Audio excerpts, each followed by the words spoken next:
So, Jules, from reading your biography and knowing you a little bit, I know that sport has been a really important part of your life from way back. And I wondered, what age were you when the Olympics first sort of made an impression on you, and what kind of impression was it making back then?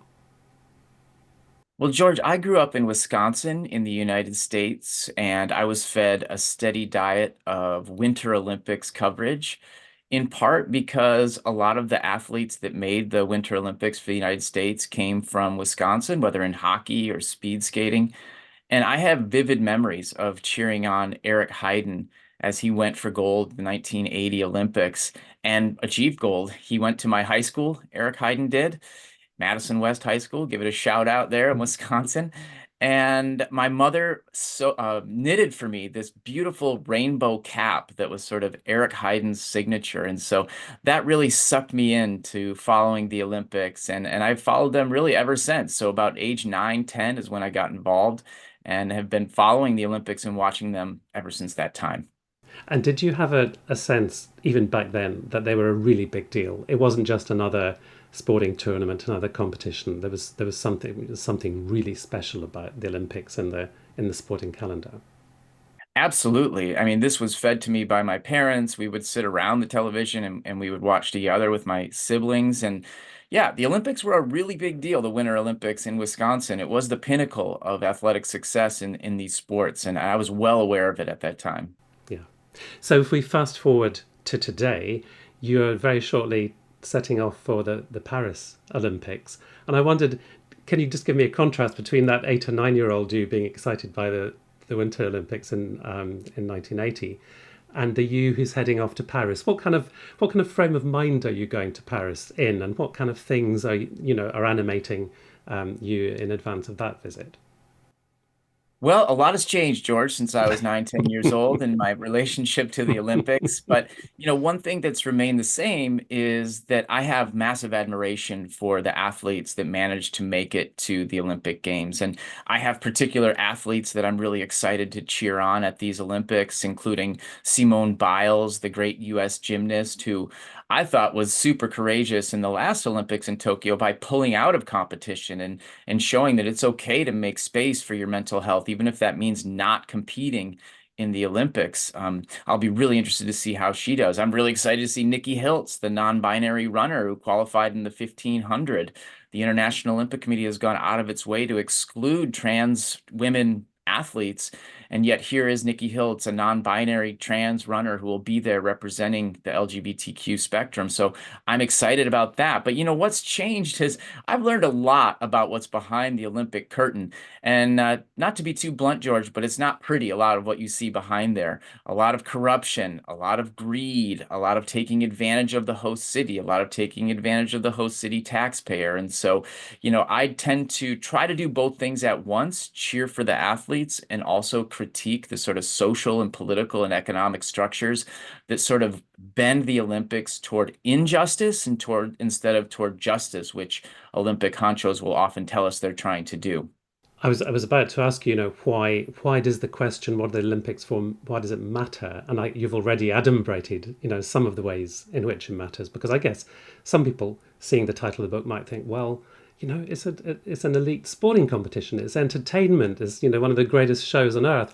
And sure, there are problems with cost overruns. There might be problems with drugging, and various other things. But basically, the answer to the question is fairly straightforward. And you're here to say, well, no, hang on a minute. It's not quite as straightforward as all that. Yeah, and it is for that. I mean, it really is for these high-level sports and for people, athletes, Olympians to show their stuff on the global stage and for us to all stand in admiration. But what are the Olympics for? I wrote it in a way to be sort of a book for the critical thinking sports fan who cares about sports or is interested in the Olympics, but really wants to see what's going on behind the scenes and understand the full complexity of the Olympics. So in the book, I try to celebrate athletes while at the same time critiquing those who make it more difficult for athletes to succeed in many ways. And I think the prime culprit there has to be the International Olympic Committee. the self-proclaimed supreme authority of the Olympics that is based in Lausanne, Switzerland, that really pulls the strings when it comes to the Olympic Games. And they've made a number of decisions in recent years that have made it more difficult for athletes to thrive in this system. And I think the world needs to know about that. My approach to thinking through the Olympics, George, and I hope it comes through in the book, is that we need not devote ourselves to the death of complexity. We can both hold in one hand the glory of these athletes and appreciate them and boost them, and also at the same time critique those who are making it more difficult for these athletes or for everyday people in the host city. And I hope that's what the book managed to achieve. Yeah. So, how important is it, Jules, to understand the nature of the IOC, this organization that sits in Lausanne and seems to have a great web that extends out in all sorts of directions, a web of power and money and influence? How much is the nature of that body sort of critical to the whole enterprise? It's extraordinarily important, George, to understand the International Olympic Committee. They've changed a lot over the years, but today they are an economic behemoth.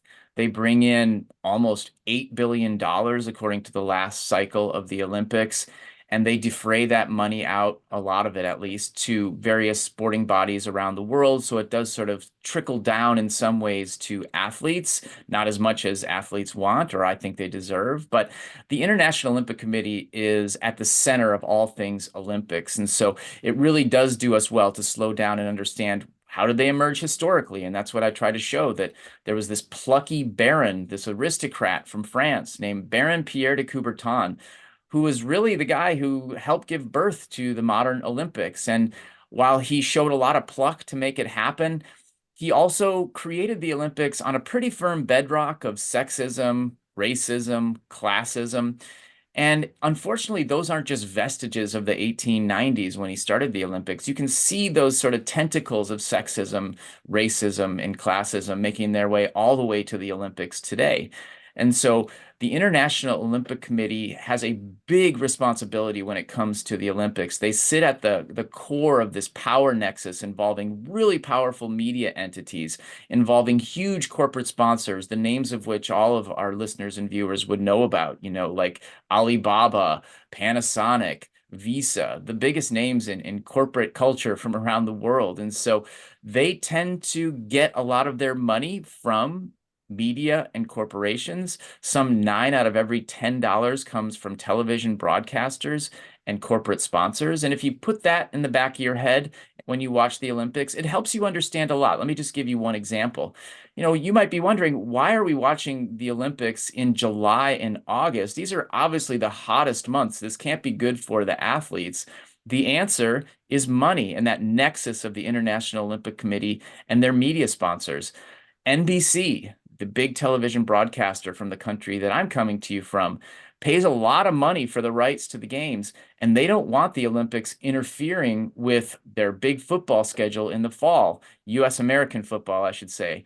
So, there's a real interest in making sure to hold those Olympics in July and August, even if it comes at the expense of athlete health, because there's money to be made and they don't want to interfere with that cash cow known as U.S. American football over here. So that's what I try to do in the book, is like scratch at the surface of the Olympics and show that, it might seem like it's one thing on the shimmering surface, but if you scratch and sniff, it's often quite different. And you mentioned how illuminating it was to go back to its origins, and you find the classism, the racism, the sexism there, which, in common with many institutions that began in the 1890s, I guess we'd kind of expect to find those things there. Some institutions managed to evolve better than others. You might think about universities. They were highly elitist and betrayed many of those things. You could argue that they have evolved quite significantly beyond that. Of course, the IOC is not the same as the organization that Baron de Coubertin set up. Nonetheless, what do you think accounts for its difficulties in coming to terms with some of the aspects of the modern world that you criticize it for falling down on? Yeah, I mean, just sticking with the Baron for a moment, I think part of it was his dogged determination to make the Olympics work basically at all costs. He was a tremendously busy man. He was writing, he was traveling, and, he didn't ever really evolve on the issue. Let's just take sexism, for example. I mean, let's be clear. The Baron said that women should not be involved in sport. at the Olympics. Instead, if they wanted to participate, they could place the laurels on the heads of the men champions or perhaps produce baby boys that might one day make it to the Olympics. It's true, George, that a lot of people had those sort of sexist beliefs in the 1890s, for example, but he clung to those beliefs well into the 1930s, okay? So he was a man of his times, sure, but he was also a sexist of his times.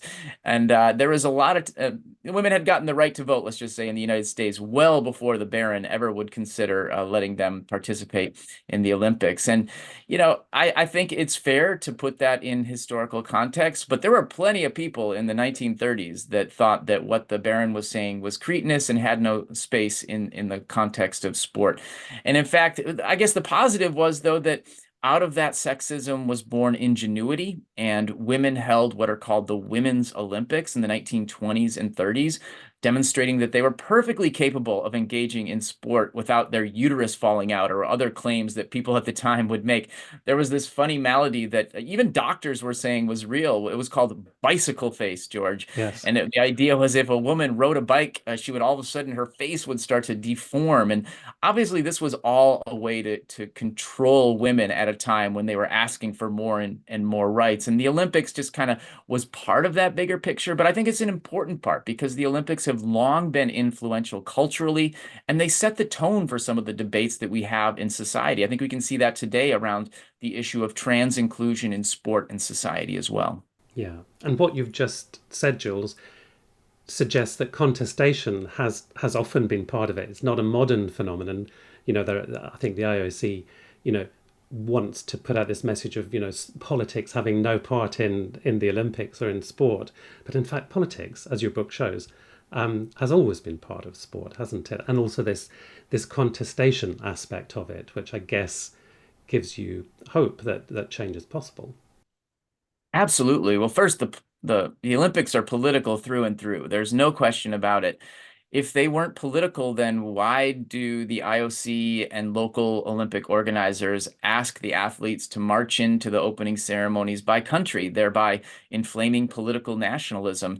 Hey, we could organize it by all the pole vaulters walk in together. Now, that would be interesting international solidarity being shown there, but that's never going to happen because it works much better to get people to think in terms of political nationalism. The International Olympic Committee likes to say that they are apolitical, but anybody who really looks seriously at that will tell you that that's pretty much a joke. They've evolved their thinking a little bit. They now say that they're politically neutral, but it's essentially the same thing. And, contestation, either from athletes or from groups outside of the athletes, has been a big theme of Olympic history. Just to give one example that people might not know about, 1906 Olympics in Athens, there was this athlete from Great Britain or sorry, athlete from Ireland. His name was Peter O'Connor, and he was forced to compete for Great Britain at those Olympics because Ireland did not have a national Olympic committee. Peter O'Connor was an ardent Irish nationalist, so the thought of competing for Great Britain, even though it was ruled by Westminster at the time, was pretty execrable to him. So he won a medal, and as the flag, the Great Union Jack, was hoisted up the flagpole, he ran over to the flagpole, shimmied up the thing, yanked down the Union Jack, held up an Erin go Bragh Ireland Forever flag, while his two Irish buddies stood guard at the bottom of the flagpole so the Greek police could not get there. And so 1906, George, the Olympics have long been a pedestal for athletes to act out their political beliefs. But it's not just athletes, it's also groups that see the Olympics rolling like a juggernaut into their town, and they realize, wow, the Olympics are going to affect the issues that I work on, whether it's housing and inequality in my society, or whether it's policing and the intensification of policing in my city. All of these issues are affected deeply by the Olympic Games. And so these activists that were working on other issues start working on the Olympics issue. And then more recently, there's actually been the emergence of a transnational anti-Olympics movement that critiques the Olympics for being too high of costs, militarizing public space, displacing local poor and unhoused people, engaging in greenwashing and all manner of corruption. And they're trying to build a movement that travels around the world to contest some of these things with the Olympics. So you really can't talk about the Olympics without talking about athletic contestation, but you certainly also need to talk about political contestation if you want to understand the full deal. Yeah, because for quite a long time, the Olympics were touted as bringing benefits that were lasting to the communities which hosted them in terms of economics and social benefits and sporting benefits and infrastructural benefits. And I think that the guilt has come off that image, hasn't it? I think there's a lot more skepticism, to put it mildly, about whether the Olympics actually bring genuine, long-lasting benefits for the wider community. Absolutely. I mean, let's just take the London 2012 Summer Olympics, which a lot of Olympic mavens view as a relatively successful Olympics. And if you look at some of the promises that were made before those games and the follow through, there's still a massive gap. And so before those Olympics in 2012, you had boosters of those games saying that building the Olympic Village, where the athletes stay during the game, would create new housing, new social housing for people who aren't necessarily rich people in London.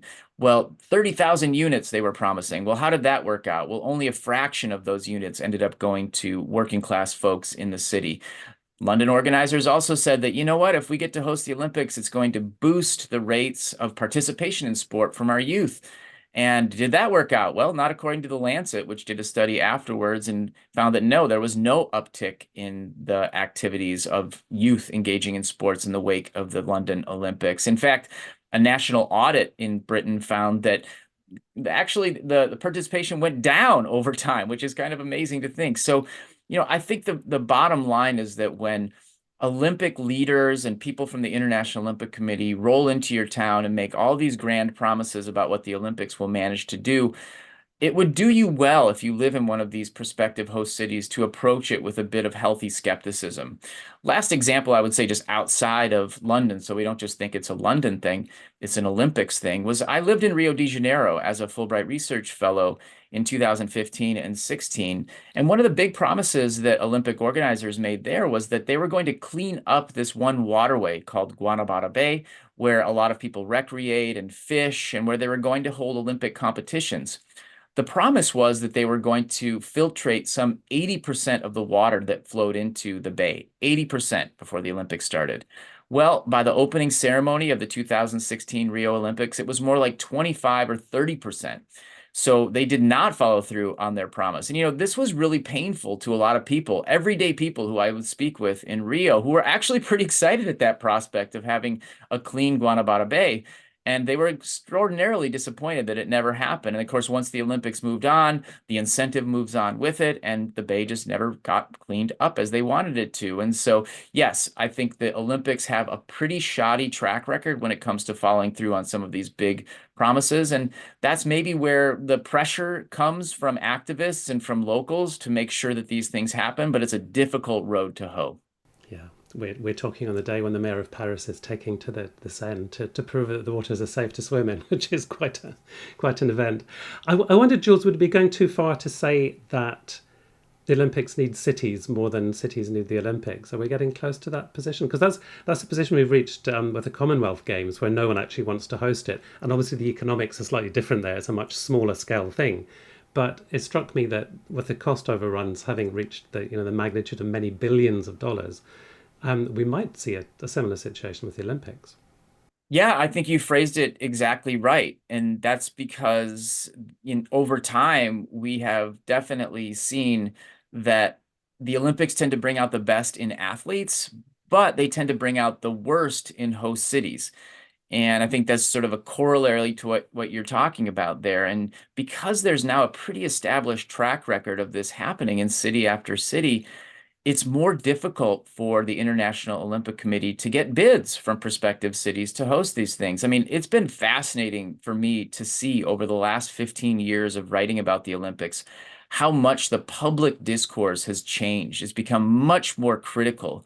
People still love their athletes, but in general, the media coverage and the academic work around the Olympics has gotten much more critical over time, just based on the empirical reality that's out there. And so, yeah, I think that's an important backdrop to understanding what we're going to see this summer in Paris. I mean, Mayor Hidalgo getting there in the water. She did promise to do it. She actually did it. Some people promised to get in the water down in Rio de Janeiro and they never did it. So, credit to Hidalgo for actually making the dip. But we'll have to see how these things unfold in the coming weeks. Yeah. Jules, you quote the IOC's Thomas Bach back in 2014 acknowledging the need for change. Was that just lip service, or are things happening that give you, make you feel positive about the possibility of change? Well, I have to admit, when I heard Thomas Bach say that way back when, I was optimistic. You had a new president on the scene that was talking about change. It was coming at a period where you had numerous cities that were saying no to the Olympics, really putting the Olympics on their back foot. They needed to change. So I thought they might address some of the issues that you and I have been talking about. Unfortunately, that just simply hasn't really been the case, not in a substantive way. And one of the first things that really jumped out to me was the International Olympic Committee had this long list of 40 recommendations that they really wanted to engage with. One of the first ones they acted on was creating an Olympic television channel. Well, I can tell you from covering these issues, that wasn't one that people were jumping up and down clamoring about and critiquing the Olympics for. Not enough good TV owned by the International Olympic Committee, but yet that was the first thing that they really moved on with a lot of verve and vim. So that jumped out to me. And so after that, I noticed over time that a lot of the changes that Thomas Bach and members of the International Olympic Committee were making were actually pretty cosmetic. They were recommendations more than actual reforms. And therefore, you've seen really not that great of change in the way the Olympics are run. Paris 2024 promised that it was going to be a different Olympics. It was going to avoid all these pitfalls of overspending, police militarization, greenwashing, and so on. But as the Olympics are on the horizon, they've actually conformed to a number of those trends. Cost overruns are at about 115%, and they will only go up over time. There's been a lot of militarization of policing to get ready for those Olympics. They put AI-powered video surveillance into effect, becoming the first nation inside of the European Union to do so, at the stress of many civil libertarians in France that are very concerned about this.